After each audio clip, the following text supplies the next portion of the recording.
వచ్చిర్రు కులగొట్టిర్రు, మాకు నీళ్ళు స్నానం చేయనికి, మళ్ళా ఇంట్లో నుంచి సామాన్లు పడేసిర్రు, అన్నం తిండి తినలేము, మొత్తం బియ్యం కూడా దాంట్లోకే పోయినాయి, మా బుక్కులు కూడా పోయినాయి. మేము ఇప్పుడు ఎలా చదువుకోవాలి మేడం? చెప్పులు కూడా లేవు మేడం. అట్లా అసొంటి పరిస్థితిలో ఉన్నాం మేడం. మేము గరీబ్ వాళ్ళం. అదే అంటే డబ్బులు వాళ్ళ ఇల్లు కూడా కొడితే దాని ఇసొంటి పనులు చేస్తుంది మేడం. ఏం చేయాలి మేడం వాళ్ళని? రేవంత్ రెడ్డి చేయించిండా ఇప్పుడు ఇది? మళ్ళా రేవంత్ రెడ్డిని కదా పైనుంచి ఆర్డర్ వచ్చిందని చెప్తారు వీళ్ళందరూ. ఇంత ఘోరం ఎప్పుడు రాలే మేడం. తిండి కూడా తినలే మేడం. అసొంటి బతుకులు అయింది మేడం ఈ మధ్య. ఏం చేయాలి? ఇంద్రమ్మ ఇల్లు ఇస్తానది ఇయ్యలే. రేవంత్ రెడ్డి డబుల్ బెడ్రూమ్ ఇస్తామన్నది ఇయ్యలే. మా డాడీకి గుంజి మరి నడుము మీద కొట్టిర్రు. ఇంకా నిన్న బతుకమ్మ అని హాలిడేస్ ఇచ్చిర్రు 15 days. కానీ వీళ్ళు కరెక్ట్ బతుకమ్మ పండుగ రోజు వచ్చిర్రు. కరెక్ట్ మేము ఆడుకోవాలన్నా లేకపోతే ఇది చూడాలన్నా? ఇప్పుడు మా బతుకు ఇప్పుడు రోడ్డు మీద అయింది.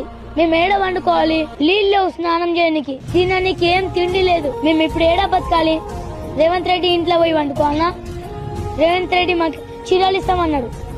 మేము చచ్చిపోయినప్పుడు మా మీద వేయమని మేడం. మళ్ళా ఇప్పుడు మా రోడ్ మీద అయింది మేడం బతుకు మొత్తం. ఏం చేయాలి మేడం? ఇప్పుడు ఏడ వండుకోవాలి?